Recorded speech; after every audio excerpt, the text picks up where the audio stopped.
Bienvenue à tous dans ce premier épisode de notre podcast, soutenu par l'Agence régionale de santé Auvergne-Rhône-Alpes et porté par l'initiative de la Fondation Action Recherche Handicap et Santé Mentale. Nous sommes ravis de vous présenter ce rendez-vous animé par des étudiants de l'école Vétagro-Sup à Lyon et produit avec soin par Sanoa Prod. Aujourd'hui, nous plongeons au cœur d'une réalité trop souvent négligée, mais cruciale pour la santé mentale des étudiants en école vétérinaire, la charge mentale.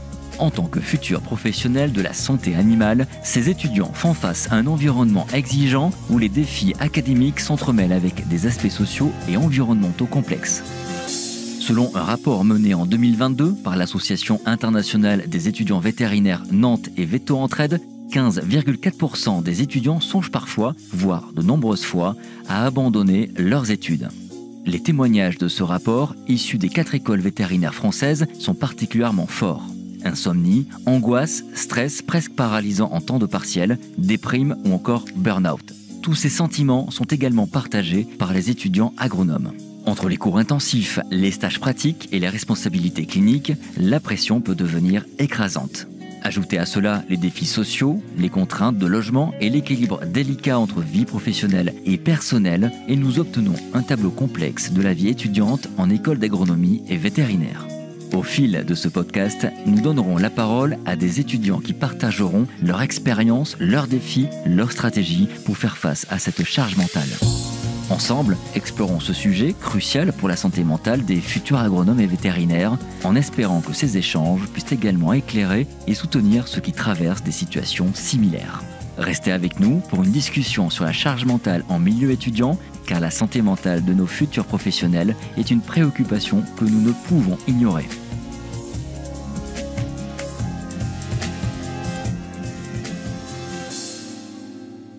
Bonjour à tous et bienvenue dans Positive. Donc on est là aujourd'hui pour vous parler de charge mentale. Donc je me présente, moi c'est Julie Debise, je suis en A4. Moi c'est Jeanne Moquet, je suis en A3. Moi c'est Maëlle Topin, je suis en A6. Et moi c'est Astrid Dezager et je suis en A5. Merci à tous d'être venus aujourd'hui, ça va être un super moment, j'en suis sûre. Donc pour commencer un petit peu pour parler du sujet, est-ce que vous avez, une définition à peu près un peu de la charge mentale, de ce que c'est pour vous ? Pour moi, c'est un peu tout ce qu'on a en tête, tout ce à quoi on doit penser, tout ce qu'on doit faire. Et parfois, quand c'est trop, du coup, c'est plus de la surcharge. Moi, je suis d'accord, je différencie aussi la charge et la surcharge, parce que la charge, on pense tous à des choses, on a toujours des choses dans la tête, je pense. Oui, là, je le catégorisais plus en mode surcharge mentale. Et du coup, quand c'est la surcharge, c'est quand il y a vraiment trop de choses et qu'on n'arrive juste plus à tout différencier, à tout définir et tout devient flou, parce qu'il y a beaucoup trop de choses qui s'accumulent. Vous avez des choses à rajouter ? Ce que j'aurais pu rajouter, c'est effectivement ça, c'est quand, comme tu disais, la charge mentale, on a tous des choses à penser, mais c'est vrai que la surcharge, pour moi, c'est quand on peut arriver à un stade où on n'arrive même plus à penser, on sait plus ce qui est important, ce qui l'est pas, on a tellement de choses à faire qu'on n'arrive plus à se dire, qu'est-ce que je fais en premier ? Et du coup, parfois, on s'arrête même de tout faire parce qu'on est tellement perdu qu'on ne sait plus quoi faire. Donc, d'après les recherches, la charge mentale, c'est vraiment un travail de gestion, d'organisation, de planification qui ne peut pas changer, qui est incontournable et qui est toujours là. Et qui a pour objectif donc, de satisfaire des besoins de chacun et la bonne démarche de tout ce qu'on fait. Donc il y a tout un équilibre à travailler entre surcharge et sous-charge mentale. Et du coup, est-ce que dans votre parcours, déjà, même avant d'arriver à l'école, vous y étiez déjà sujet à cette surcharge mentale ? Ou c'est vraiment en arrivant que ça s'est plus montré ? Je pense qu'en prépa, ça a un peu commencé. Moi, j'ai fait 2 ans de prépa. Et en fait...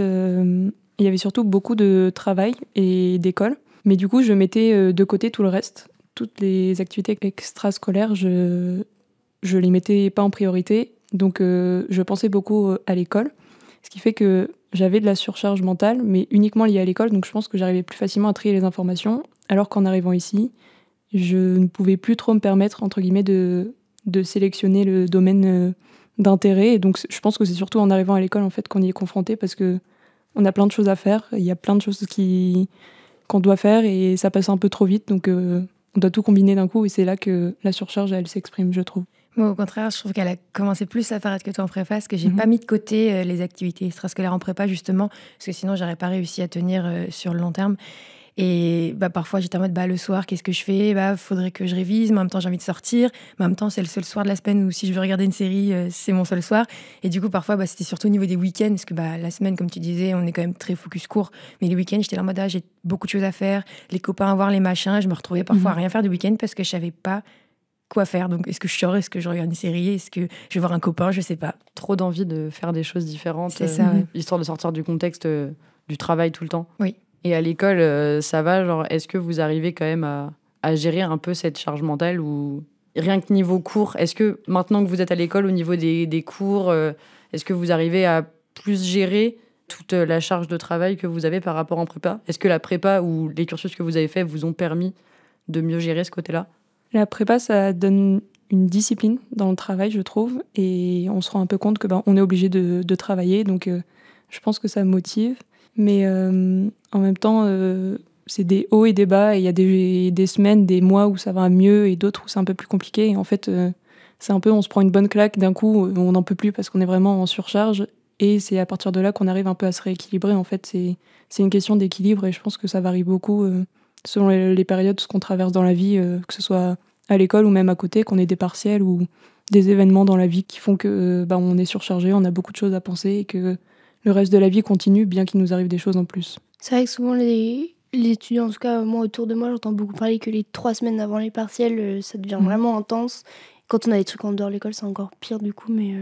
Je suis assez d'accord. Je trouve que le rythme, rien que vraiment, comme tu dis, juste avant les partiels, il monte d'un cran au lieu d'être étalé sur un peu plus tout le semestre. Et du coup, ça fait vraiment carburer et qu'il y a juste une période où... Enfin, la charge mentale est étalée au niveau des cours sur tout le semestre, mais elle s'intensifie, genre elle double ou triple pendant 3 semaines. Et c'est assez violent et je trouve que c'est pas évident à gérer à chaque fois. Parce qu'on accumule pas mal de retard et on pense qu'on aura le temps de le faire plus tard et que ça va aller. Et finalement, on se rend compte que les partiels, c'est plus si loin que ça et on se prend tout dans la tête d'un coup. Donc, Et puis, le travail à faire sur toute l'année aussi est assez combiné entre les partiels à travailler, mais beaucoup de travail personnel à faire en plus, des projets à préparer en groupe, plein de Et puis ça, présentations à faire. L'école fait pas du tout attention à ça. Par exemple, là, cette semaine, j'avais 3 exposés, 3 jours d'affilée, et l'école prend pas du tout ça en compte. Enfin, ils font pas du tout attention. Les profs prennent pas ça en compte. Ouais. Juste, ils mettent leur date, et puis après, c'est débrouillez-vous, quoi. Mais c'est vrai qu'au final, cette répartition, là, comme tu dis, là, les exposés, les partiels, c'est surtout vrai les 3 premières années. Mais je trouve qu'à partir de la 4e année ou à 5, ça, en fonction des classifications, ça le fait moins parce que vu qu'on est en rotation, on est vraiment un peu monotâche. C'est-à-dire c'est que cette semaine, je révise la chirurgie. La semaine prochaine, c'est l'anesthésie. Et c'est pas en même temps, je dois réviser plein de matières. En même temps, je dois préparer plein d'exposés. C'est beaucoup plus monomaniaque en fonction des semaines. Ce qui est plutôt pas mal, je trouve, justement. Mais c'est vrai que, par exemple, dans d'autres écoles, ils étudient toute l'anatomie d'un coup. Ouais. Ils font pas, parce que nous, on est plutôt divisés dans chaque matière. On va avoir à la fois de l'anatomie, de la physiologie, voilà. Alors que, par exemple, à Nantes, ils font toute l'anatomie d'un coup. Et du coup, c'est un peu différent. Et je pense que c'est des méthodes d'apprentissage qui ont leurs avantages, leurs inconvénients. Mais que du coup, au moins, ils se focusent sur un seul truc. Alors là, on est vraiment éparpillés sur tout. Oui, mais tu vois, au contraire, moi, je trouvais que notre manière d'apprendre par module, je trouvais ça beaucoup plus intéressant parce qu'au bout d'un moment, moi, ce que j'aimais bien, par exemple, je sais pas, on va prendre le système digestif, j'aimais bien parce que tu avais l'anatomie, la physiologie et l'histologie en même temps et tu comprenais pourquoi l'anatomie, la physiologie, l'histologie, enfin, tout est lié. Du coup, c'est plus facile, je trouve, d'apprendre parce que tu comprends, alors que quand tu fais bloc d'anatomie, bloc d'histologie, pour moi, j'ai plus l'impression d'apprendre un catalogue, alors que quand tu peux mettre les choses en lien, je trouve ça plus facile à apprendre. Mais du coup, on s'éparpille un peu plus. Mais du coup, tu peux te dire qu'en anatomie, tu vas t'éparpiller dans tout le truc du corps et du coup, tu t'éparpilles aussi de cette manière au final. Comme tu disais, en fait, c'est des méthodes d'apprentissage différentes qui sont mieux ou pas pour certains. Et du coup, je reviens sur ce que tu disais tout à l'heure par rapport aux cliniques. C'est vrai que c'est un peu monotâche. Mais par exemple, moi là, j'ai commencé mon semestre en rural. Je vais arriver à mon semestre de canine. Ma première rotation, c'est les urgences de nuit. Et bon courage. Voilà, j'ai fait que de la rurale là, pendant tout ce semestre. Je connais les vaches, mais les chiens, chats, bon, j'en ai fait un petit peu en stage, mais beaucoup moins. Et en fait, la reprise va être brutale. Donc là, j'appréhende et en fait, je suis déjà en train d'anticiper en me disant là, tu dois bosser pour ce semestre, mais en même temps, tu as le prochain qui arrive bientôt. Il faut que tu commences à t'y mettre. Et j'ai du mal à trouver cet équilibre en me disant il faut que je m'avance, mais là, tout de suite, j'ai des choses à faire aussi et je peux pas passer à côté pour l'instant. Donc c'est un peu compliqué de trouver quand même l'équilibre sur certaines tâches. Là, vraiment, j'ai pas eu de chance pour mes rotas, donc ça tombe un peu mal, mais c'est une question d'équilibre, trouver un peu le juste milieu entre là ce que je dois faire tout de suite, les urgences, et en même temps ce qui va arriver bientôt, essayer d'anticiper mais pas trop. Je pense que c'est un problème de surcharge mentale justement, c'est quand on veut trop anticiper, quand on pense trop à ce qui va venir plus tard, on s'en sort pas très bien. Oui, parce qu'il faut vraiment tout anticiper. On est tout le temps en train de voir plus loin. Je trouve qu'on a du mal à être vraiment dans le moment présent, genre en train de profiter de ce qu'on est en train de faire, que ce soit pour les activités scolaires ou extrascolaires. Enfin, on est vraiment en train de se dire, en fait, il faut que je fasse ça pour plus tard, il faut que je fasse ça pour plus tard. Toujours chercher plus loin au lieu de profiter de ce qu'on est en train de faire. Et je trouve que ça nous empêche de vraiment profiter de ces 5 années qui sont quand même censées, selon ce qu'on nous dit, être les meilleures années de notre vie. Ce serait mieux de réussir à plus en profiter, mais je pense qu'il faut vraiment travailler sur ce côté d'anticipation et, comme tu dis, d'organisation. Il y a des choses d'organisation qui ne valent pas pour nous, enfin qui valent le plus pour l'administration, les choses comme ça. Parce que après, c'est sûr qu'il faut avoir fini plein de cours pour faire toutes les présentations, mais tout condenser au même moment, ça crée une surcharge de travail sur l'instant qui est hyper violente, qui a moins bien été répartie sur le reste de l'année. Ça vaudra aussi pour le deuxième semestre de A3, où il y a un moment où il y a 2 ou 3 matières à préparer en même temps. Ça vaut pour les A4, ça vaut même pour les A5. Genre, il y a plein de choses à travailler d'un coup et on ne sait plus vers quoi se tourner. Mais d'un point de vue, je trouve que ça peut aussi nous préparer à notre vie future. Par exemple, si la plupart d'entre nous vont devenir praticiens en canine, enfin, je parle de la majorité, et au final, très souvent, quand tu vas travailler en pratique, tu vas avoir des semaines où tu vas te faire mais vraiment rouler dessus, plein d'urgences, plein de consultes, et d'autres semaines, non. Et je trouve que d'un point de vue, c'est moins violent si tu te dis, OK, il y a des semaines déjà en cours où tu vas être... tu vas apprendre en fait à avoir une grosse semaine de travail puis avoir des semaines plus cool. Et je pense que ça peut t'apprendre à... Parce que c'est rare dans la vie que... c'est assez connu un peu la loi de Murphy. Dès qu'il y a un truc qui doit merder, ça va forcément merder. En général, tes merdes, elles arrivent en paquet. C'est rare que tu aies une petite merde de temps en temps par-ci par-là. En général, c'est un gros paquet de merde en même temps. Et je pense que ça peut te préparer aussi un peu quand tu es dans des contextes moins graves, on va dire, pour ta vie future, pour ta pratique future. C'est apprendre à gérer son stress et à travailler malgré le stress, en fait, que ça devienne entre guillemets un allié qui nous permette de nous booster, en fait, de nous motiver à travailler plutôt que de nous immobiliser en fait par peur. Mais du coup, ça va aussi, comme par rapport aux cliniques, c'est pareil pour les stages genre à côté. Genre, il y a les partiels à caler, mais il y a aussi genre tous les stages à essayer de caler à des bons moments. Enfin, savoir où les caler. Genre, on a des périodes de stage un peu définies, mais si on veut faire des stages pour ce qui nous plaît, ce qui n'est pas forcément dans les catégories définies, faut les placer à côté, il faut réfléchir à quand les placer. Et du coup, je trouve que c'est pas évident parce que genre en plus, ça prend sur nos vacances la plupart du temps. Genre les vacances de Pâques, c'est des périodes de stage. Et du coup, ça prend sur des moments qui sont censés être soit de révision, soit de repos. Donc je trouve ça un peu compliqué. Ouais, puis avec les partiels à la rentrée, quand tu as 2 semaines de vacances, sur les 2 semaines, tu fais une semaine de stage, après tu as une semaine de révision et tu t'es pas reposé. Et t'arrives en cours et t'es encore plus fatigué qu'avant les vacances, quoi. C'est la difficulté, je trouve, avec les stages, c'est qu'on suit une journée type d'un veto, donc c'est ce qu'on fera plus tard. Mais en même temps, travailler de 8h à 19h, et on rentre, et on a aussi les partiels qui vont arriver après. J'ai ma fiche de stage que je dois remplir. Il y a plein de choses qui s'accumulent, et en fait, on est au moment de notre vie où on mélange être étudiant et être travailleur, travailler, et en fait, on n'a pas assez de temps pour ça. Ce qui fait qu'on est un peu débordé, et des fois, c'est le sommeil qui en prend un coup, ou alors c'est la vie sociale. Enfin, c'est plein de petites choses qu'on est obligé de mettre de côté de temps en temps, et c'est un peu compliqué à gérer. Être obligé de devoir prendre sur son temps libre ou son temps pour soi, pour des choses comme les cours, les stages, ou des choses qui ne sont pas censées être du temps vraiment reposant, du coup, ça pêche sur tout le reste de la santé mentale. Et là, c'est toute une organisation à avoir pour les partiels et même pour la vie de tous les jours. Parce qu'on est d'accord sur le fait que le campus, il n'est pas non plus dans Lyon. Donc ça éloigne de pas mal de choses. On est vraiment un microcosme. Du coup, on se côtoie tous, on parle tous ensemble. Enfin, on est toujours avec les mêmes personnes. Du coup, je trouve qu'on ne voit pas beaucoup de monde extérieur. Enfin, je ne sais pas si vous sortez beaucoup dans Lyon ou quoi. Non, avant, non. Et en fait, justement, j'avais un peu marre de ce côté microcosme. J'ai pas envie de dire sectaire, mais parfois un peu, parce que... Si. on peut se l'avouer, un peu sectaire.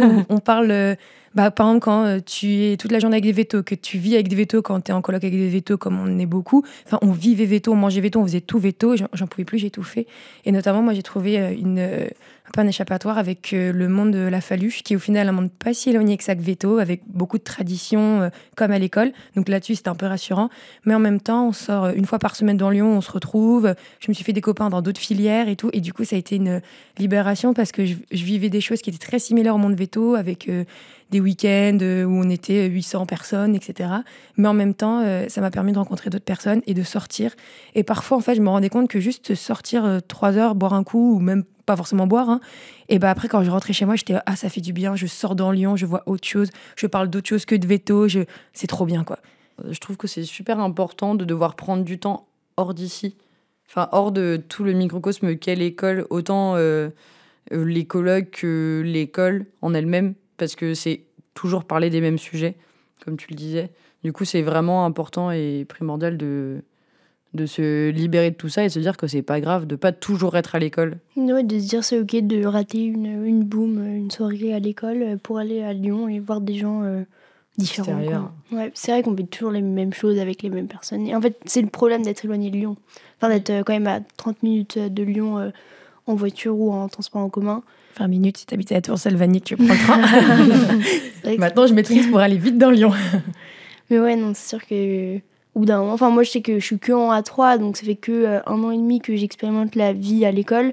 Et déjà en fin d'année dernière, j'étais en mode ah ouais, c'est lourd quoi. Et les 2 mois d'été, ils ont fait du bien quoi, de faire une pause et de s'éloigner. Ouais, c'est ça. Mais après, tu peux vite tomber dans un truc où moi c'était l'année dernière, c'était assez dur mentalement dans le sens où j'en avais un peu marre justement de l'école, je voulais sortir, etc. Mais en même temps, je pensais à mon moi du futur dans genre 5-10 ans qui se disait mais non mais attends, quand t'étais à l'école, tu profitais pas assez de l'école, ouais. Et dans 5 ans, bah tu vas te dire ah mais c'était quand même bien l'école, j'aimerais bien y retourner, mais mais quand t'étais en 4e année, tu préférais sortir dans Lyon, des choses que tu peux faire maintenant, alors que les booms, bah tu peux plus en faire maintenant. Enfin, et du coup, j'avais vraiment cette ambivalence. J'avais vraiment, en fait, je culpabilisais pour mon moi du futur parce que actuellement, je ne voulais pas aller en boom, je voulais sortir avec des copains autres dans Lyon ou même pas forcément dans Lyon. Et je me disais, mais mon moi du futur, pourquoi t'as fait ça? T'aurais dû sortir en boom et tout. Et du coup, c'est vraiment ce côté-là, parce que comme tu disais au début du podcast, que c'est censé être les meilleures années de notre vie. Je trouve que du coup, moi, j'avais vraiment ce côté-là je culpabilisais de pas assez profiter, mais en même temps, c'est pas ce que j'avais envie à l'instant T. Et c'est un peu cette ambivalence. Et après, la plupart de mes copains avec toi qui en parlaient, ils ressentaient un peu la même chose, mais on n'en parle pas assez quand même, je trouve. Non, mais je suis d'accord. Ça va pas mal avec toute la partie extrascolaire. Alors, du coup, comme tu disais, les booms, moi, il y a des fois où j'avais pas envie d'y aller et où je me disais, putain, mais si j'y vais pas, mais je vais manquer des moments avec mes potes, certains potes que je vois pas tout le temps, qui sont pas dans la même promo, pas dans les mêmes groupes. Donc, je les vois moins souvent. Et là, c'est le moment où je pourrais les voir, passer un moment sympa avec. Et de les voir dans un autre contexte que juste les cours. Parce que sinon, on se voit toute la journée, mais le fait de se voir en pensant à autre chose que le travail, c'est quand même, ça change. Même si c'est les mêmes personnes, on peut parler d'autres choses, on a le temps, on peut aller se promener, on peut aller boire un verre. On s'amuse, on pense à autre chose, on vit autre chose. Et c'est vachement sympa. Et du coup, il y a des fois où je me disais, mais si j'y vais pas, je vais manquer des moments sympas avec mes potes. Je vais pas pouvoir les voir. Je vais pas pouvoir m'amuser avec eux alors que juste j'avais envie de dormir, quoi. Non, mais moi, le nombre de soirées foyer, de boom, de crémaillère, de soirées centrales à laquelle je suis allée, alors j'avais pas spécialement envie, mais je m'étais dit, mais si j'y vais pas, ça se trouve, j'allais passer une super soirée, il allait se passer ci, il allait se passer ça, j'allais rencontrer telle personne, et du coup, j'y vais. Parfois, au final, je suis contente d'y être allée, c'est une bonne soirée, et parfois, j'y vais, au bout d'1 heure, je suis en mode, mais je veux juste rentrer dans mon lit, j'en ai marre, mais en même temps, je sais qu'un truc que je me mettais la pression avant, c'est tout bête, mais les booms qui finissent à 5 heures, pour moi, en fait, il fallait que je finisse la boom, absolument. Mais genre, par exemple, à 4 heures, j'en avais marre, j'étais fatiguée, je disais non, mais il faut que je reste jusqu'au bout par principe. Je sais pas pourquoi. Puis à un moment, j'ai eu un espèce de déclic, non, mais j'en ai marre, en fait. J'ai le droit d'aller te coucher. J'ai envie d'aller me coucher, je vais me coucher. Genre, si je viens de partir à 4h45 et que je loupe un quart d'heure, je pars. Et en fait, un peu, mais au début, première, deuxième année, c'était compliqué, ça, justement. Le principe global de l'école, c'est de nous faire beaucoup de choses. Enfin, on a toujours des choses à faire, des choses à vivre avec des gens de l'école. Genre, on verra toujours les mêmes, mais dans plein de contextes différents. Genre, et on fera toujours quelque chose. Il y a tellement de clubs et de choses à faire. Il n'y a jamais de vrai moment c'est ça, les seules pauses que tu fais, t'es censé travailler. Mais résultat, moi, je travaille pas, je fais des pauses. Ouais, mais du coup, travailler, c'est pas une pause. Ouais, voilà, du coup, j'arrive au partiel et j'ai pas assez travaillé et je m'en prends plein la gueule, quoi. tu fais ta pause et tu te dis ah mais je devrais être en train de travailler et du coup en fait tu travailles pas, mais vu que tu culpabilises de pas travailler, tu te reposes pas et du coup en fait c'est limite du temps perdu et après du coup tu t'en veux parce que tu n'arrives pas à te reposer, mais en même temps tu n'arrives pas à travailler et du coup tu es en mode j'ai perdu 1 heure, je me suis ni reposée, j'ai ni travaillé, j'ai juste perdu 1 heure quoi. C'est un cercle vicieux bien sympa. Et je pense qu'on vit un peu tous la même chose et on s'en rend pas forcément compte parce qu'on va beaucoup se comparer aux autres et on va voir qu'ils ont des meilleurs résultats, ils sont dans plus de clubs, ils font plus de choses à côté, on va culpabiliser. Une comparaison constante. Et en fait, on se compare tout le temps et on se rend pas compte que on est tous à galérer comme ça, à pas réussir à bosser, à être devant notre fiche et à lire 5 fois la même phrase parce qu'on la comprend toujours pas, parce qu'on n'est pas concentré, on est en train de penser aux autres choses qu'on doit faire et en fait, on est tous pareils là-dessus, je pense. Ça dépend aussi un peu de avec qui t'es en coloc, parce que je sais que moi je suis en coloc, on est 6 et sur les 6 on est un peu 4 à fonctionner comme moi, à genre jamais avoir envie de bosser, et quand on doit bosser on n'arrive pas à le faire, et il y en a 2 qui bossent et du coup il y a un côté où ça te motive et en même temps ça te fait hyper culpabiliser parce que t'es là en mode je devrais faire comme lui, mais en même temps j'ai pas envie, j'ai pas le moral, j'ai pas envie de faire ça, j'ai envie de sortir, j'ai envie de faire autre chose, de voir autre chose, et ouais, vraiment, c'est la boucle infernale, quoi. Complètement. Moi, j'étais coloc à 3, les 2 qui bossaient beaucoup, moi qui bossais quasiment pas. Je disais, je sors dans Lyon. Mais attends, mais le partiel, c'est dans 3 semaines. Je suis en mode, j'ai le temps, du coup, j'ai 3 semaines de plus. Enfin, et vraiment, à la fois, ça me motivait à bosser, mais c'est vrai que par moments, ça me faisait culpabiliser et voilà, de pas travailler, quoi. Oh non, mais heureusement que je suis avec des gens qui bossent pas aussi, parce que sinon... Déjà qu'il y a de la comparaison avec les 2 qui bossent, mais alors si en plus, si tout le monde bossait, je pense que... Ou peut-être que je me mettrais à bosser, ceci dit. C'est pas faux. Mais je suis pas sûre. Non, tu vois, moi, ça a pas vraiment fonctionné, j'ai envie de te dire. Elle a testé pour toi, ça ne fonctionne pas. Après chaque partiel, la prochaine fois, je travaille tous les jours un petit peu. Tout le temps. Et puis en fait, mais il y a tel club, il y a telle réunion, il y a tel bidule. Les partiels d'année, j'étais déterminée. Ça a duré quelques minutes. C'est mieux que 0. Oui, c'est mieux que 0. Et je me rappelle de la présentation des clubs qu'on avait eu au tout début en première année, et en fait on te présente 20 clubs, je sais pas combien il y en a, mais il y en a plus de 50 clubs dans l'école. Voilà, plutôt qu'en plus clubs. Entre ceux qui te présentent et puis après il y en a qui se rajoutent au cours de ta scolarité, et c'est ça le pire. Nouveaux, là. Et à chaque fois que tu t'en entends un nouveau, ça paraît hyper intéressant parce que la personne qui te le présente, elle est à fond dedans, elle est hyper investie et tu te dis j'ai envie de faire ça, et t'es en train de cocher ta petite liste des trucs que tu veux faire et tu te dis mais en fait je veux tout faire. Je ne peux pas tout faire. Et il faut se rendre compte à un moment que faut faire des choix et c'est pas grave si tu fais pas le club pool. Rien contre le club pool, hein, mais si tu fais pas un club, tu peux quand même faire autre chose à côté. Tu peux suivre certaines conférences et ce genre de choses, mais faire un choix au début quand on te présente tout comme ça, comme si c'était vraiment les meilleurs clubs. Ouais, c'est horrible. Surtout qu'il y a pas mal de clubs où tu dois t'engager dès la première année, mais pour un long terme, et c'est un gros engagement. Ouais, c'est genre 3 ans d'engagement. C'est ça, genre 3 ans par exemple de présidence d'un club où tu dis si je fais ça, je vais pouvoir en faire peut-être que 2 à côté, et ça veut dire que je peux pas tout tester, quoi. Moi, je sais qu'en première année, j'avais fait le choix de tester un peu tous les clubs pour après réduire, mais du coup, il y a pas mal de clubs où si j'avais voulu m'investir dans le bureau, en deuxième année, je voulais, du coup, je pouvais pas parce qu'ils cherchaient que des premières années pour s'investir. Et du coup, il y a un peu ce côté-là un peu frustrant, quoi, où tu t'investis un peu partout, mais pas beaucoup, du coup... T'es partout à la fois, mais en même temps, t'es nulle part parce que t'as pas pris de décision. C'est ça, oui. Et moi, en première année, je m'étais investie dans tellement de choses. Oh oui, c'était interminable. Ton nom était partout sur les affiches des clubs. Sachant que j'étais même pas allée à la présentation des clubs parce que, on vendait des places de boom et du coup, j'y étais restée un peu plus longtemps. Donc, j'avais vu que dans la cafette, j'avais fait que le tour des stands de chaque club à la cafette. Mais je m'étais investie et j'avais adhéré à tellement de clubs pour aller à si peu. J'ai perdu tellement d'argent cet après-midi-là. Moi, c'est pareil, je m'étais investie dans pas mal de clubs, mais pas forcément dans les bureaux, j'étais membre. Mais du coup, en fait, je me rends compte que j'avais toujours quelque chose. Tous les soirs, j'avais soit un sport, soit un club, soit une conférence, soit une AG, soit un machin, soit un bidule. Et quand j'avais rien, en fait, j'ai tellement envie de rien avoir à faire. Mais quand j'avais une soirée où j'avais rien, je suis en mode... Il y a un truc qui va pas. Il y a un truc qui va pas. Je suis pas bien. Il faut que j'envoie des messages, il faut que je vois quelqu'un. Non, mais ouais, justement, en première année, j'étais investie dans plein de clubs. Genre, j'avais le club photo, VetSafe, Ecoveto. Enfin, j'étais Théâtre. Mais j'avais 1 milliard de trucs à faire. Et en fait, c'était genre vers la fin de la première année où là, j'étais en mode, je suis en train d'angoisser parce que je trouve pas une conférence. Ça va plus. Ça va pas du tout là. Et genre, j'avais un post-it avec genre 2-3 trucs à faire, genre trouver une conférence pour Aquaterra, trouver une conférence pour Ecoveto, faire 2 autres trucs pour un autre club. Et en fait, ce post-it-là, il est resté genre pendant 2 mois sur mon ordi, visible tous les jours. Et il m'angoissait. J'ai jamais été angoissée autant par un post-it de ma vie. Parce que genre, il y avait toujours les mêmes infos notées dessus et je ne barrais rien. Genre, l'évolution était de 0. Genre, ça bougeait pas et j'arrivais pas à me libérer de ça et genre... Et moi, j'ai plein de tâches comme ça sur ma to-do list qui sont là depuis très longtemps, qui sont pas si compliquées que ça, mais il me faut une énergie pour m'investir là-dedans. Là, par exemple, j'avais une tâche, je suis en train de travailler sur ma thèse. je devais commencer la biblio, ça fait 3 mois que c'est sur ma to-do list.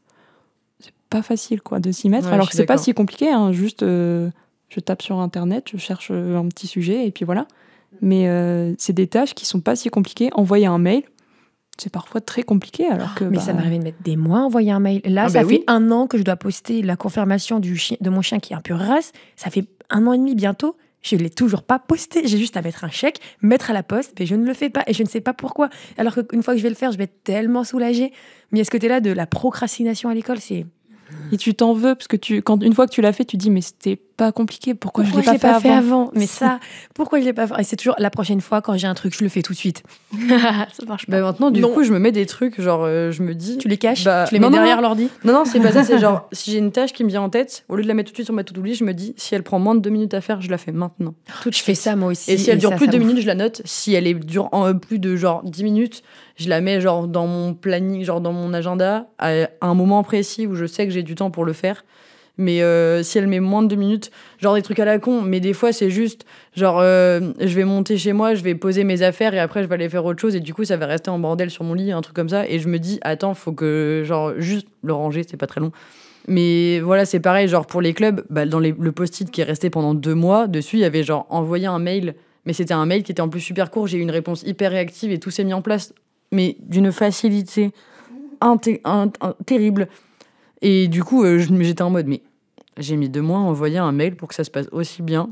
Mais vraiment, la prochaine fois, il faudrait peut-être que ça aille un peu plus vite. Mais moi, c'est les mails pour les stages. Ouais, j'ai mis des mois à les envoyer. Et une fois que, hop, c'est envoyé, bim, bam, boum, le stage est fait, je suis soulagée, la convention est signée, c'est « Ah, ça fait du bien ». Alors que sinon, d'habitude, c'est jusqu'à la dernier moment, je suis là, envoyer plein de mails, « Ah, j'ai pas ma convention de stage signée, de machin ». Et puis moi, je laisse l'onglet de la clinique ouvert dans mon ordi pour me dire comme ça, j'y pense. Ah ouais, mais du coup, moi, j'y pense, mais je culpabilise. Ah ouais, tu dois avoir tellement d'onglets ouverts ouais. Dans ce cas-là. T'as combien d'onglets ouverts sur ton ordi? Actuellement 2. Ah, c'est bien. Perf. Et c'est pas des trucs à faire, donc c'est... Et surtout, moi, en plus, commence à penser à l'après-école, justement, qui arrive bientôt. Et ça, pareil, c'est un peu en mode là. Genre, tout le monde dit, moi, je vais faire ci, moi, je vais faire ça. Ils ont l'air d'avoir leur avenir tout tracé. Dans le déni. C'est ça. Moi, je suis dans le déni. Gens qui, là, rien que là, la prof, juste avant, il y a littéralement 1 heure qui dit, vous allez faire quoi après? Moi, je vais faire de la pratique. Moi, je vais faire un internat. Moi, je vais faire ci. Moi, je suis en mode, je ne sais pas. Je suis là aujourd'hui. Voilà, moi, je suis là. Bien. C'est déjà bien. Donc, ouais, c'est un peu... C'est facile au début, première, deuxième année, tu dis, ça va, j'ai le temps pour trouver exactement ce que je veux faire, où je veux vivre exactement. On verra et puis avec les stages et tout, mais... 3e année, tu commences un peu à stresser. 4e année, t'es en mode... 5e année, t'es oh merde. C'est exactement ça. Et ça passe hyper vite, en fait. C'est ça le problème, c'est que moi, je me suis dit au tout début, je verrai avec les stages, de toute façon, c'est pas urgent. Oui. Là, il faut que je commence à choisir ma filière pour l'année prochaine. Il faut avoir un minimum d'idées et enfin, j'en connais qui galèrent et du coup, là, il faut faire un choix qui est très très bientôt, mais tout les intéresse. Et en même temps, avec les stages, ils n'ont pas vu exactement ce qu'ils voulaient, par exemple. Donc, c'est parfois un petit peu compliqué, en fait, de devoir choisir. T'es confronté à ton choix alors que t'as 23 ans et t'as encore plein de choses à vivre, quoi. Ça paraît toujours très tôt, en fait, quand il faut choisir. Ah non, mais moi, là, je sais pas du tout ce que je veux faire. Genre, vraiment, je suis en mode, mon Dieu, mais c'est la panique. Genre, je suis intéressée par des sujets qui n'ont rien à voir. Autant pour la thèse que pour la filière professionnelle générale. Et du coup, vraiment, je suis en bonne... Mais ça veut dire que dans 1 an, je dois choisir ce que je veux faire. Mais c'est la panique. Il me reste qu'1 an pour choisir. Alors, si ça peut te rassurer, il te reste plus de temps que ça. Hein. Moi, la thèse, j'avais plus ou moins début de 5e année. Là, en septembre, finalement, j'ai changé. J'ai pas encore vraiment posé le sujet. Je suis là à me dire, là, par contre, c'est vraiment dans littéralement moins d'1 an, jusqu'à décembre pour la passer. Et en fait, c'est bête, hein, mais tu penses vraiment parfois que tu es le seul à être en retard ou le seul à galérer. Mais c'est parce que personne n'en parle vraiment, parce que tu as un peu honte d'en parler quand tu as l'impression que les autres ont leur avenir tracé, leur thèse choisie, que tout. Mais en réalité, dès que tu commences un petit peu à en discuter, t'en as plein qui sont complètement paumés. Et en fait, on pense que par exemple, si tu n'as pas passé ta thèse avant le décembre, donc théoriquement, tu ne peux pas exercer en tant que praticien. Mais en fait, il y en a plein qui ils vont faire une sorte de césure, ils vont passer leur thèse en décalage. C'est que c'est pas grave, ça va te coûter un peu de sous, mais genre même pas tant que ça, mais c'est pas grave en fait. Tu vas pas mourir si le 31 décembre, tu n'as pas passé ta thèse. Au pire, tu la passeras en février, tu payes 1 année de plus à l'université, mais c'est pas grave. Et en fait, quand tu comprends ça, tu te dis... ça te soulage quand même parce que tu te dis en fait tu te rends compte que rien n'est réellement grave. Pour moi, si tu l'avais pas fait le 31 décembre, c'était fini quoi. Non, c'est juste que tu peux pas exercer. Toutes tes années d'études, fin. Non, c'est juste que tu peux pas exercer, mais en soi. Mais oui, en fait, les deadlines sont pas finis et c'est ce que tu disais tout à l'heure, c'est qu'on se compare beaucoup et en fait, les gens quand ils réussissent, ils montrent pas tout le chemin où ils ont galéré derrière, ou tous les échecs qu'ils ont eu, toutes les portes qui se sont pris dans la tête. Et en fait, on n'en parle pas assez parce que c'est un peu tabou de montrer que tu n'y arrives pas. Tu vas juste dire moi, j'ai trouvé mon sujet de thèse, c'est bon, c'est déposé, je suis en train de bosser dessus. Ouais, mais qu'est-ce que tu as fait derrière? À quel point tu as galéré? Combien de temps ça t'a fallu? Combien de profs t'ont dit non, c'est pas intéressant? Ça, on le sait pas forcément. Ouais, alors que moi, là, je suis dans l'angoisse. Je me dis, il faut qu'à la fin de l'année scolaire, j'ai mon sujet, sinon je vais mourir d'angoisse. Je vais décéder d'angoisse, ça va être terrible. Alors que non. Alors que non, ça peut le faire, hein, mais c'est juste que mentalement, je me dis, mais si je l'ai pas là, c'est foutu. T'as un post-it aussi dans ta tête, pas que sur ton ordi, et dessus c'est écrit thèse en gros. Moi, t'inquiète pas que le post-it il est bien, parce que je te rappelle que moi j'ai pas posé le sujet, donc je suis encore pire. Hein. Voilà, là c'est plus un post-it, hein, la force du rallonge, tu vois, genre, ça c'est les trucs. C'est un livre entier. C'est les trucs qui se déroulent là. Un parchemin. Ah ouais, tu le poses comme ça et il s'arrête jamais. Il s'arrête jamais. Moi, je me rends compte des fois la liste des trucs, les post-it mentaux, du coup, comme toi, que j'ai avec tous les trucs que j'ai à faire depuis des années, parfois même depuis des années que j'ai à faire. Je me dis, mais waouh! Et en fait, j'ai parfois aussi, j'arrive pas à choisir. J'aimerais bien, j'ai trop envie de maîtriser la couture, j'ai envie de maîtriser le piano, j'ai envie de maîtriser ça. Je suis en mode, et du coup, je ne commence rien. Et je me dis, mais si j'avais commencé il y a 4 ans, j'aurais été hyper forte maintenant, etc. Enfin, ces post-it mentaux, c'est vraiment, moi, je pense, pour moi, c'est l'image parfaite de la surcharge mentale. C'est les post-it mentaux que tu as partout. Et en même temps... D'ailleurs, moi, souvent, j'écris. Je me souviens que l'année dernière, ou même quand j'étais en A1, en prépa intégrée à l'école, le dimanche soir, je faisais mon emploi du temps de toute la semaine, mais vraiment heure par heure, ce que j'allais faire, ce que j'allais pas faire et tout. Et ça m'aidait vraiment. Et je me dis, en fait, c'est une façon aussi de vider les post-it mentaux, de les écrire, en fait, d'évacuer une partie de la charge mentale, je pense. Oui, je suis d'accord, je faisais ça. Mais j'avais peur de mettre trop de trucs par heure. Enfin, ok, je me dis, je vais revoir un cours sur 1 heure, mais j'ai peur une fois que j'y arrive, j'ai pas revu tout mon cours. Du coup, ça prend plus de temps, donc je vais devoir le revoir plus tard ou prendre sur le reste et du coup tout décaler ou revoir le reste plus tard. Ouais, moi je faisais vraiment des trucs larges, comme ça j'étais sûre que j'avais le temps, et même il y avait des moments où j'avais rien de prévu, comme ça je pouvais dépasser et tout. Et vraiment, ça libérait un truc et ça me permettait de me dormir parce que avant, je dormais pas. Ouais. Mais moi, au final, ce que je faisais pareil, c'est par exemple, j'allais faire une master to-do list où je balançais vraiment tout ce que j'avais à faire. Je me disais, ce soir, je vais faire ça.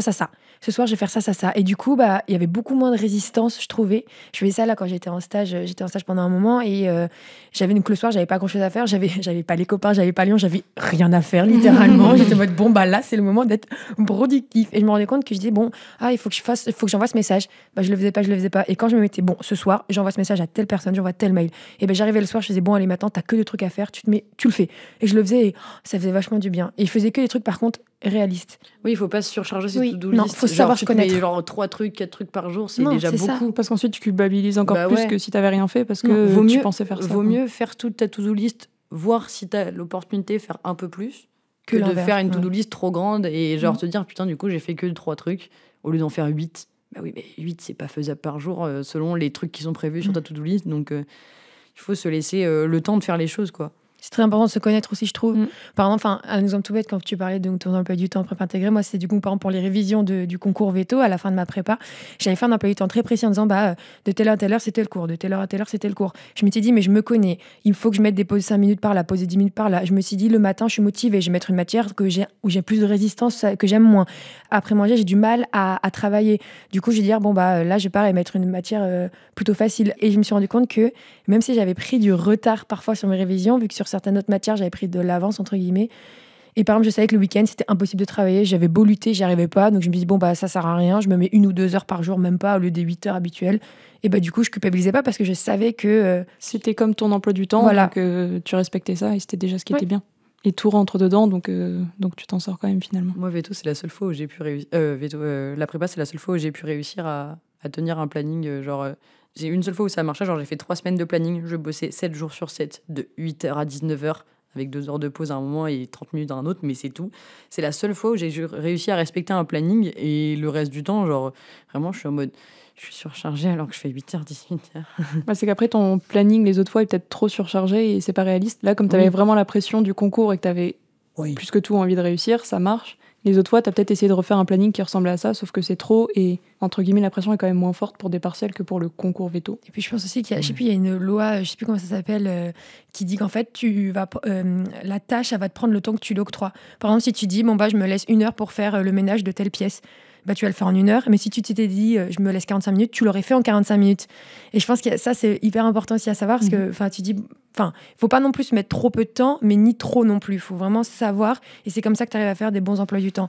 Alors que tu vois, quand on disait au début, tu sais, qu'on avait du mal à réviser nos partiels en amont et qu'on se mettait à réviser au dernier moment, je pense que c'est parce que quand on essaye de réviser au début de la période, on n'y arrive pas, parce que les partiels, c'est dans le longtemps. On se dit, j'ai le temps. Alors que quand on dit, là, il me reste plus qu'une semaine ou 2, là, c'est à ce moment-là qu'il faut que je m'y mette. Et parce que tu as la deadline, et parce que là, tu sais que tu n'as plus le choix, tu peux plus réduire ton temps. Alors qu'avant, tu peux... Mais il y en a qui arrivent à faire autrement. C'est ça que je trouve dingue. C'est qu'il y en a, ils fonctionnent dès le début du semestre, ils se mettent à bosser. Tous les soirs, ils bossent 1 heure ou 2. Et résultat, ils arrivent au partiel, ils sont sereins. Et ça demande beaucoup de discipline. Ça, c'est vraiment, je pense, 3 personnes par promo. Oui. Ah ouais, et c'est les seules personnes qu'on voit. Beaucoup. Mais en fait, c'est ce que tu vois. C'est ça, oui. c'est ce qui montre. En fait, on regarde que les personnes qu'on envie et on se rend compte que eux, ils font tout ça. Peut-être qu'il y a des personnes qui t'envient toi parce que tu bosses plus qu'eux et tu t'en sors mieux qu'eux. Et en fait, tu t'en rends pas forcément compte, entre guillemets. Puis aussi, il y en a, ils vont se dire, ah, mais elle, moi, je sais faire que bosser tous les soirs. J'aimerais bien... justement m'amuser plus. Un exemple tout bête. Réussir à lâcher un peu la pression. L'année dernière, j'étais en mon groupe de clinique. J'étais avec une fille, on a une personnalité très différente. C'est-à-dire, franchement, on s'adorait. Mais par exemple, elle était très stressée, très justement, il faut que je travaille tout le temps, tous les soirs. Faut arriver préparé. Il y a une présentation à faire en clinique. Faut qu'on la révise, qu'on la fasse, la machin. Et moi, j'étais plus peace and love, chill, on a le temps, on est tranquille. Et du coup, au final, ça a super bien matché parce que elle me donnait de la rigueur où je me disais, c'est qu'une présentation, on s'en fout. Non, quand même, faut le faire sérieusement. En même temps, moi, je l'aidais à se détendre en mode, c'est qu'une présentation clinique, c'est pas très grave. Si elle n'est pas parfaite, ça sert à rien de la répéter pendant 3 fois. On la répète une fois, on la maîtrise à peu près, c'est bon, tu vois, on y va. Et ça, je trouve que c'est tout bête. Moi, j'enviais quand même cette partie d'elle un peu rigoureuse, parce que du coup, j'arrivais souvent stressée parce que je m'étais pas préparée. Et elle, je sais qu'elle enviait cette partie-là un peu plus, je profite de la vie de tous les jours, etc. Mais en même temps, elle pensait que vraiment je me prenais la tête sur rien, alors qu'en réalité, c'était l'image que je donnais, parce qu'en réalité, je me prenais la tête sur beaucoup de choses. Oui, c'est vrai. Mais avec le côté surcharge, j'étais en mode, je sais pas quoi faire, du coup, je fais rien. Voilà. On a pas mal de choses à gérer, je trouve, en tant qu'étudiant, genre entre les clubs qu'on gère tout seul, les communications avec tout le monde qu'on gère tout seul, les cliniques qu'on gère tout seul. En fait, ça nous fait un gros package qui nous fait une sacrée surcharge mentale. Du coup, globalement, si vous aviez un petit peu des petits tips à donner sur comment vous faites, vous, pour gérer votre surcharge mentale, des choses qui vous permettent de soulager cette surcharge mentale ou des choses comme ça, si vous avez un petit peu des petits tips. Moi, c'est exactement ce que disait Jade tout à l'heure, c'est vraiment l'image des post-it dans la tête et le fait de les écrire. Je le faisais beaucoup avant, c'est quand je overthinkais beaucoup, quand je réfléchissais beaucoup et que les infos tournaient dans ma tête. Je les mettais sur du papier. Déjà, je me rendais compte que ça tournait beaucoup, donc ça me prenait peut-être 1 heure à réfléchir, mais ça me met 10 minutes à écrire parce que c'est 6 fois la même chose. Et en fait, je me disais, si j'ai envie d'y repenser, je peux rouvrir mon carnet, le relire, et j'ai pas besoin de garder ça dans ma tête. Et j'aime beaucoup l'image de ma tête, c'est de la mémoire courte durée, entre guillemets. Et en fait, il faut que je la mette sur du papier si je veux que ce soit la longue durée, et ça m'évite de devoir la répéter tout le temps pour être sûre de m'en souvenir, en fait. Ouais, je suis assez d'accord. Moi, par exemple, les soirs, je dors toujours... c'est très con, mais je dors avec un post-it à côté de mon lit. Comme ça, si je pense à des trucs avant de m'endormir, je les note. Et comme ça, j'ai pas à me dire « Faut que je me rappelle. » Je fais pareil. Et du coup, ça... parce qu'il y a des fois où je suis en mode « J'ai pas lu de post-it, putain. Donc, faut que je m'en rappelle. Merde. » Tu rabâches les choses et le lendemain matin, tu te réveilles en te disant « Attends, j'avais 3 choses à écrire. Penser, et je m'en souviens plus. » Et oui, t'arrives quand même à les oublier. Mais je suis d'accord, je fais pareil. J'écris beaucoup. Et puis, j'essaye d'écrire dans le sens positif. Genre, ce que j'ai réussi à faire dans ma journée. Et puis, essayer quand j'écris, de me parler en positif pour me dire, ok, j'ai pas fait ça, mais bon, tant pis. J'ai fait d'autres choses à la place. Et c'était quand même sympa. J'ai pas passé non plus une journée pourrie non plus. Donc, j'ai quand même réussi à faire des choses et puis essayer de me parler un peu en positif. Et puis bon, ce qui m'a pas mal aidé, c'était de me bloquer du temps pour moi, tous les jours. Et parce que, les réseaux sociaux, pareil, le téléphone, ça amène beaucoup de stress, de charge mentale, tout ça. De comparaison. Énormément de comparaison. Et du coup, juste, en fait, de pas prendre mon téléphone ni 1 heure le matin, ni 1 heure le soir. 1 heure après m'être levé, 1 heure après avant de me coucher. Bravo pour ça. Mais du coup, ça fait que, j'ai pas de distraction directement. Et donc, Puis ça me fait une pause, genre avant de dormir au moins, genre je me pose, j'ai mon petit cahier, j'écris et je reste posée tranquille comme ça, et comme ça je m'endors tranquillement. J'ai plus trop de pensées dans la tête. J'ai mon petit post-it si je pense à des trucs. Mais du coup, ça aide vachement d'écrire, ça libère beaucoup, je trouve.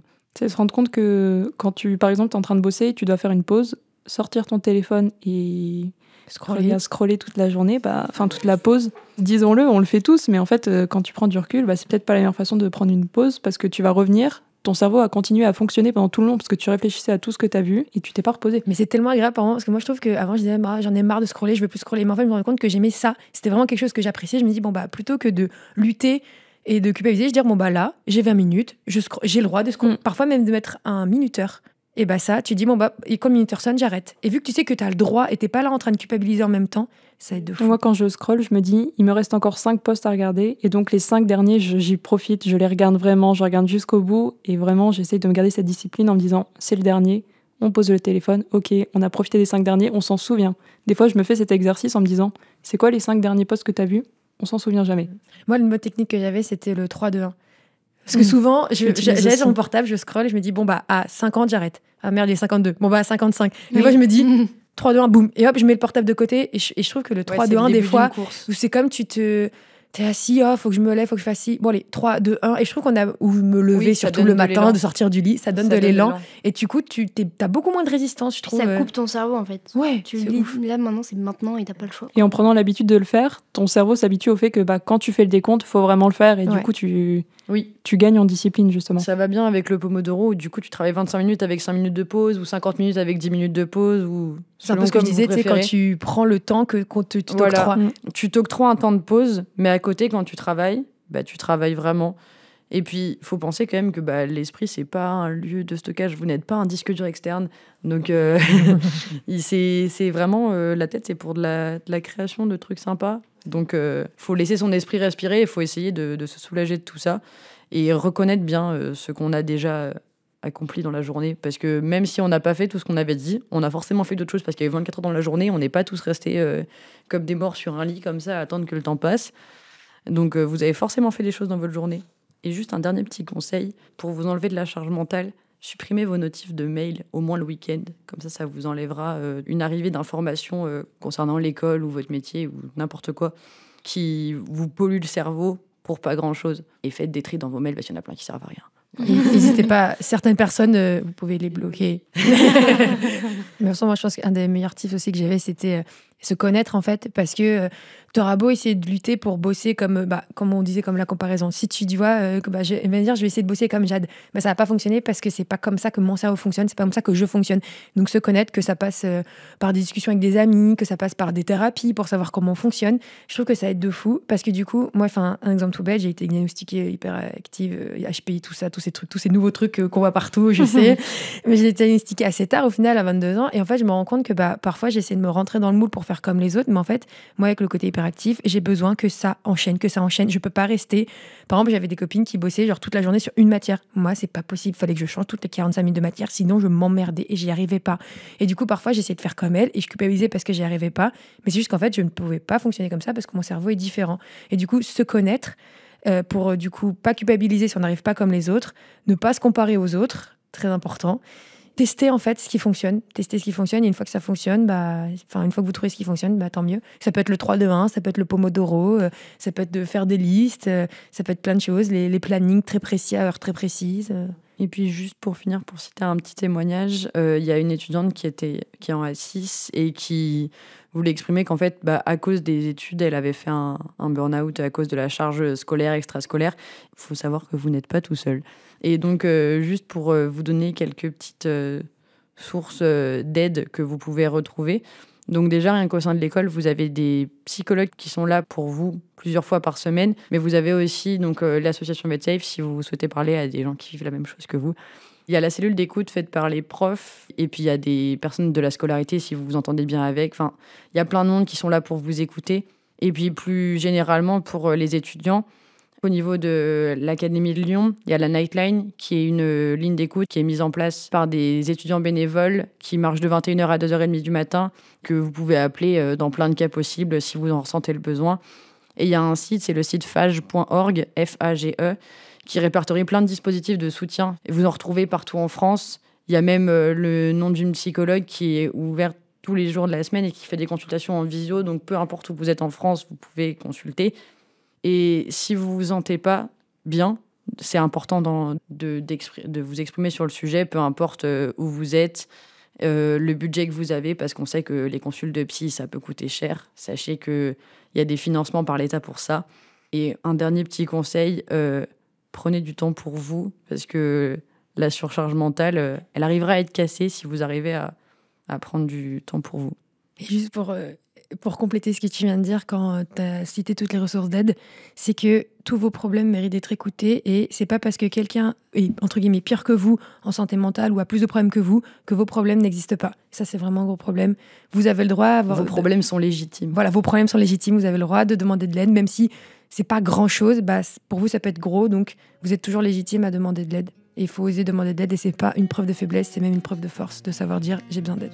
Merci beaucoup en tout cas d'être venu, c'était super intéressant. Merci à toi de nous avoir offert l'opportunité de parler. Avec plaisir et puis merci à tous de nous avoir écoutés. Avant de conclure cet épisode passionnant sur la charge mentale, nous vous donnons rendez-vous la semaine prochaine pour notre prochain épisode où nous plongerons au cœur d'une autre réalité vécue par les étudiants en agronomie et vétérinaire, le syndrome de l'imposteur. Une exploration sur les doutes qui peuvent parfois assaillir les étudiants, mais aussi sur les façons de surmonter ces défis. Ce podcast est soutenu par l'Agence régionale de santé Auvergne-Rhône-Alpes et porté par la Fondation ARHM. Merci aux étudiants de l'école Vétagro Sup à Lyon ainsi qu'à Sanoa Prod pour la production de celui-ci.